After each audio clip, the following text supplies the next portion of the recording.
श्री जगज्जनन्यै नमः। अब 12औं अध्याय शुभारम्भ हुन्छ। श्री कुमारजी आज्ञा गर्नुहुन्छ, हे अगस्त्य मुनि, उता सती देवीको प्राण हिमालय पर्वतराजकी पत्नी मेनकाको गर्भमा बास बस्न पुग्यो।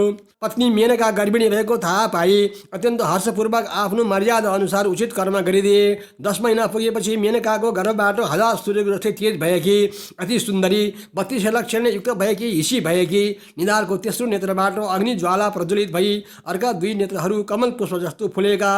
भर्खर मेरी बिहानीमा पर्वतका शिखरबाट सूर्य उदाय जस्तो मुहार भई सम्पूर्ण गुणले युक्त कन्याको जन्म भयो। यस्ती दिव्य कन्याको जन्म भएका बखत स्वर्गद्वारबाट पुष्प वर्षा भई अनेक बाजा गाजा सहित थरी थरीका सुवासयुक्त पवन बहाई प्रकृति माता स्वयंले सुस्वागत गरिरहिन्। पर्वतराज बने त्रिनेत्र भएकी असिद्धि कन्या जन्मिएको देखि अजब मानी नदीमा बहाउन भनी तयार भए। यो देखि महामाया भगवतीले आफ्नो साक्षात शक्ति रूप दर्शन दिनुभयो। तब पर्वतराजले आफ्नी नवजात कन्या पार्वती आदि शक्ति महामाया हुन् भनी चिनेर मनमा आनन्द मानी अति लक्षणवती पुत्री जन्मिएकी भनी खुसी भई आफ्नो चलन अनुसार छैटी न्वारण गरी वशिष्ठ कश्यप ऋषिहरू र ज्योतिषीहरू बोलाइ नामकरण कर्म विधिपूर्वक गराए।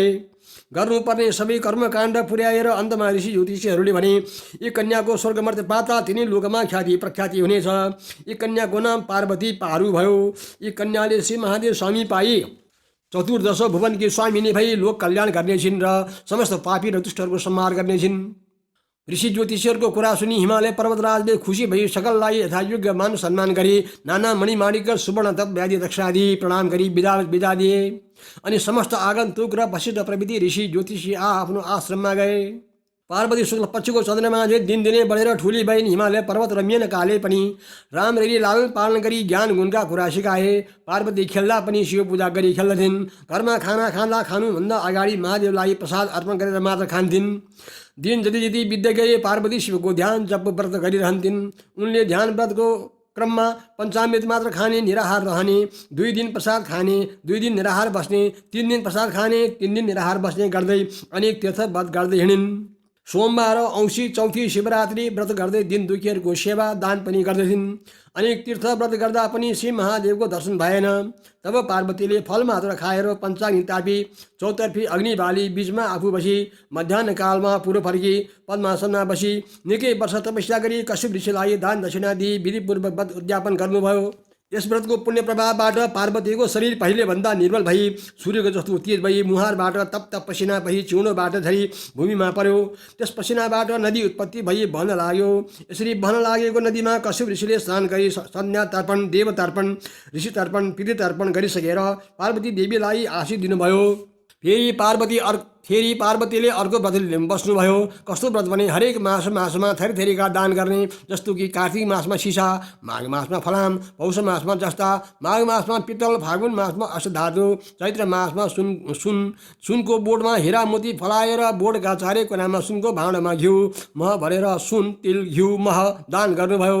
वैशाख मासमा चाँदी, ज्येष्ठ मासमा तामा, आषाढ मासमा चामल, श्रावण मासमा धान, भाद्र मासमा तिल, आश्विन मासमा चाकु र तिल मिसाएर बनाइएको तिलको लड्डु र पुरुषोत्तम मासमा थरीका गेडागुडी दान गरी व्रत उद्यापन गर्नुभयो।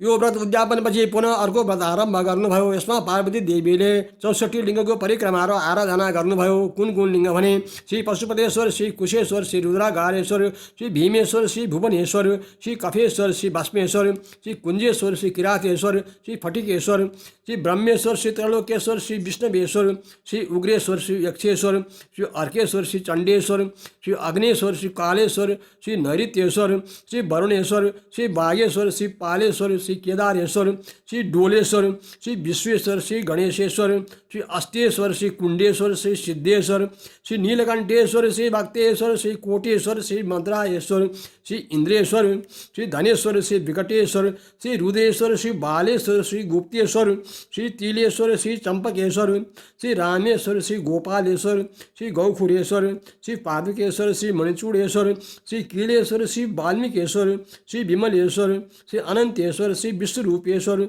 श्री सोमलिंगेश्वर, श्री गोबराटेश्वर, श्री मृगेश्वर, श्री गोकर्णेश्वर, श्री गुह्येश्वर, श्री जलेश्वर, श्री आशापुरेश्वर, श्री दुग्धेश्वर, श्री सोमेश्वर, श्री महेन्द्रेश्वर, श्री नन्दिकेश्वर, श्री कुम्भेश्वर लिङ्ग परिक्रमा गरी धर्मतीर्थ गर्नुभयो। दुःख कष्टको परवाह नगरी मात्र मनले श्री महादेव स्वामी पाउने दृढ मन गरी धर्मबद्ध गरी नै रहनुभयो। उता पर्वतराज हिमालय र मेनका रानी आफ्नी छोरी पार्वती हुर्की बढी विवाह योग्य भएको देखि विवाहको तयारीमा जुटे। सुदिन तिथि नक्षत्र योग बार चन्द्रमा राशि सायद हेरे यो दिन यतिखेर पनि निर्गल गर्नुभयो। नारद मुनिको अनुरोधमा गिरिराजले छोरी पार्वती वैकुण्ठनाथ विष्णुसँग विवाह गरिदिने वचन दिने भन्नुभयो। हे मुनि, उत्तम कुरा भन्यौ। तिम्रो आज्ञाले मेरी पुत्री वैकुण्ठनाथ श्री विष्णुलाई दिएँ। अब विष्णु कहाँ गएर यो कुरा भन। नारद मुनि वैकुण्ठ गएर विष्णु भगवानलाई सब विस्तार गरे।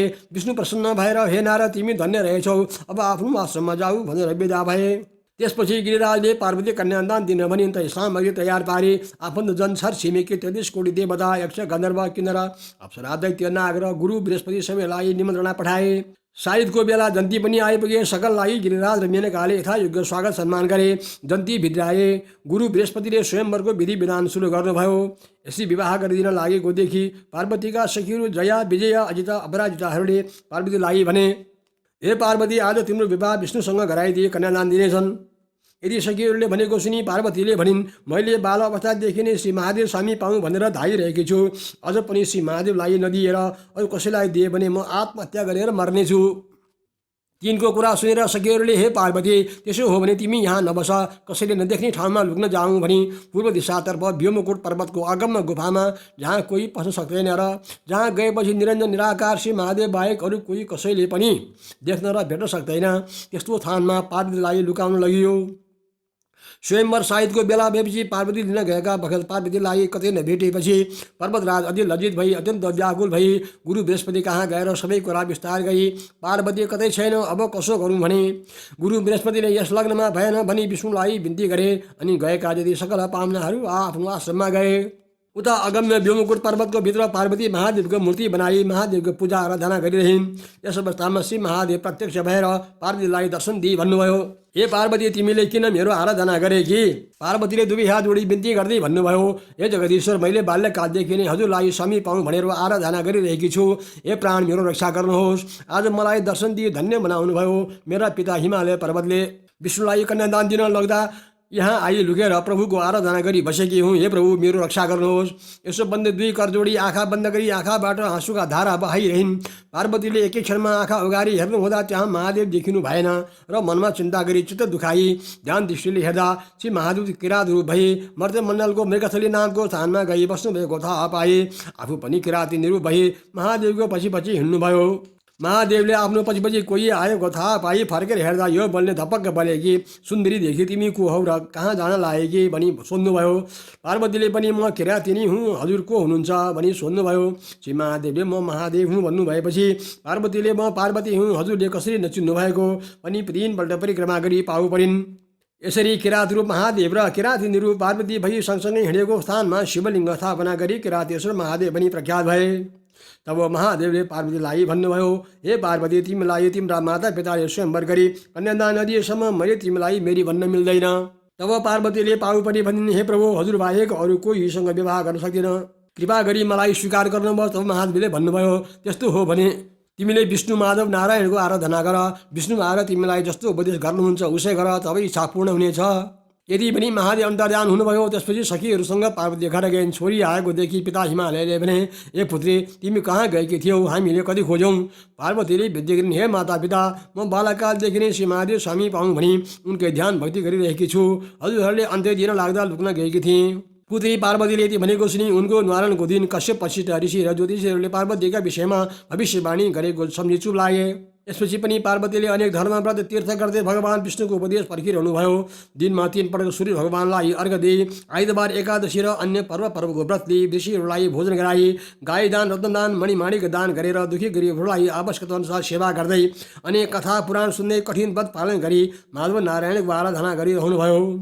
यस्तो भावभक्ति देखेर धर्मव्रतको प्रभावबाट श्री माधव नारायण गरुडमा चढी शङ्ख चक्र गदा पद्म धारण गरी पार्वतीका सामुन्य आएर आज्ञा गर्नुभयो, हे पार्वती, तिम्रो धर्म व्रत पूजा पाठ दान सेवा भावदेखि म अत्यन्त प्रसन्न भएँ। वरदान माग, म दिन तयार छु। श्री माधव नारायणका यस्ता कुरा सुनि पार्वती विन्ती गर्नुहुन्छ, हे प्रभु, हे ईश्वर, हे परब्रह्म परमात्मा, मलाई अरू केही वरको इच्छा छैन, केवल श्री महादेव स्वामी प्राप्त हुने वरदान बक्सियोस्। पार्वतीको यस्तो प्रार्थना सुनि श्री विष्णुले भन्नुभयो, हे पार्वती, तिमीले परिश्रमसाथ गरेको यो तीर्थ व्रत दान धर्म उपासना भन्दा पनि एउटा अति उत्तम र योग्य कुरा भन्दछु।